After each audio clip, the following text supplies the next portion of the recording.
Mais d'abord, cette information, Eric, et on va demander à Stéphane Selamy du service police-justice de rentrer sur ce plateau, puisque l'on vient d'apprendre, Stéphane, bonsoir, tout d'abord, que le meurtrier présumé de Philippine, cette jeune femme dont le corps a été retrouvé dans le bois de Boulogne alors qu'elle venait de sortir des cours quelques heures auparavant, le meurtrier présumé, Stéphane, a été interpellé ce soir. Oui, exactement, il a été interpellé aux alentours de 19h en Suisse, à Genève, donc par les policiers locaux, puisque en fait ce suspect a été signalé à l'ensemble des polices européennes, en fuite depuis la soirée des faits ou la nuit des faits.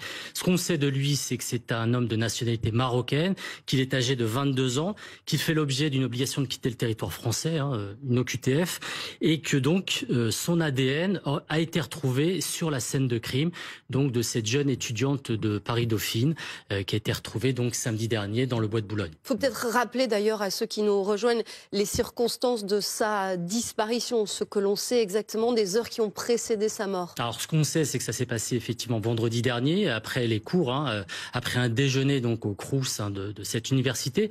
Cette jeune fille devait regagner son domicile dans les Yvelines et puis elle n'a plus donné signe de vie. Donc là, ses proches, ses parents se sont inquiétés. Des recherches ont été lancées, un signalement pour sa disparition a évidemment été émis. Et samedi, donc dans la journée, une battue a été organisée. En fait, donc ses proches, sa famille se sont mobilisés par rapport à la géolocalisation de son téléphone portable. Et effectivement, son corps a été retrouvé dans une allée du bois de Boulogne, pas très loin d'ailleurs de son domicile, puisqu'elle habitait aussi dans le 16e arrondissement à Paris. Et ensuite, l'enquête a démarré, confiée à la brigade criminelle de la police judiciaire parisienne. Et très rapidement, un suspect est apparu, puisque ce que l'on sait, ce sont des informations du service police-justice de BFM TV, c'est que la carte bancaire de la victime a été utilisée dans la soirée donc du vendredi, quelques heures après sa disparition, utilisée en banlieue parisienne, donc par l'auteur, ou en tout cas le meurtrier présumé ou l'auteur de ce meurtre présumé. Et ensuite, donc, un signalement a été diffusé assez rapidement pour en fait indiquer que ce suspect qui a été interpellé donc à Genève en fin de journée, je l'ai dit, de nationalité marocaine, était soupçonné du meurtre de cette jeune Philippine. Pardon, vas-y. Allez-y. Non, il faut rappeler effectivement dans quelles conditions, c'est vrai, cette jeune femme a été retrouvée.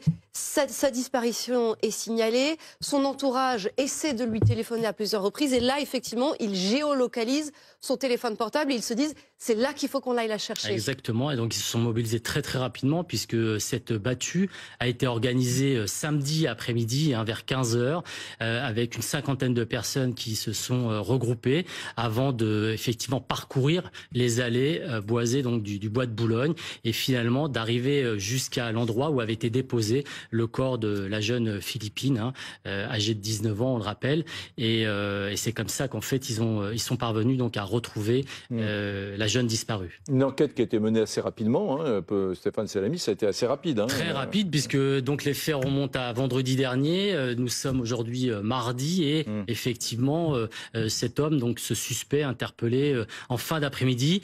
Alors vous avez évidemment plein de services, beaucoup de services qui ont été mobilisés au sein de la police judiciaire parisienne. Vous avez donc notamment la brigade de recherche et d'intervention, la BRI, qui sont spécialisés aussi sur les filatures et les surveillances.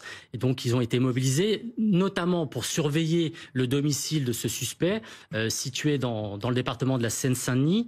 Il n'a pas donné signe de vie, et ensuite il a été retrouvé, semble-t-il, grâce à la géolocalisation de son téléphone portable qui a permis de retracer son parcours de fuite jusqu'en Suisse. Cet homme, donc, je le rappelle, de nationalité marocaine, vous venez de le dire, à 22 ans.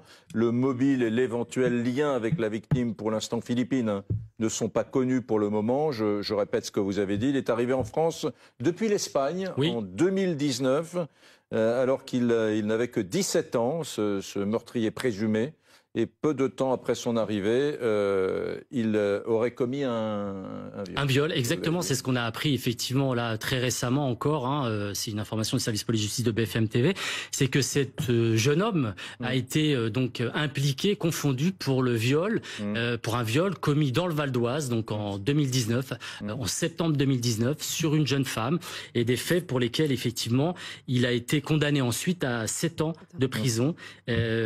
Pour l'instant, voilà, on commence à découvrir effectivement le profil et le parcours criminel et judiciaire de ce suspect. D'autres informations vont nous remonter assez rapidement, je pense. Mais effectivement, voilà. On en sait un peu plus effectivement sur son parcours. Et il y a quand même cette information, même si il faut évidemment prendre tout cela avec prudence, information importante qui risque une fois de plus de susciter de nombreuses réactions, c'est que cet homme était sous OQTF, obligation de quitter le territoire français, dont on parle si régulièrement, Stéphane. Exactement. C'est là que ce dossier risque, vous venez de le dire, avec une certaine prudence, risque de revêtir une tonalité et une orientation politique dans les prochaines minutes. Ça paraît assez évident, effectivement, compte tenu des faits qui lui sont reprochés, même s'il faut rappeler quand même la présomption d'innocence. On va effectivement aussi attendre ses premières déclarations, son placement en garde à vue et ses premières auditions pour savoir exactement comment il va s'expliquer sur les faits qui lui sont reprochés. On l'a dit, on parle de son ADN, de son empreinte génétique qui a été retrouvée donc sur la scène de crime de cette jeune femme.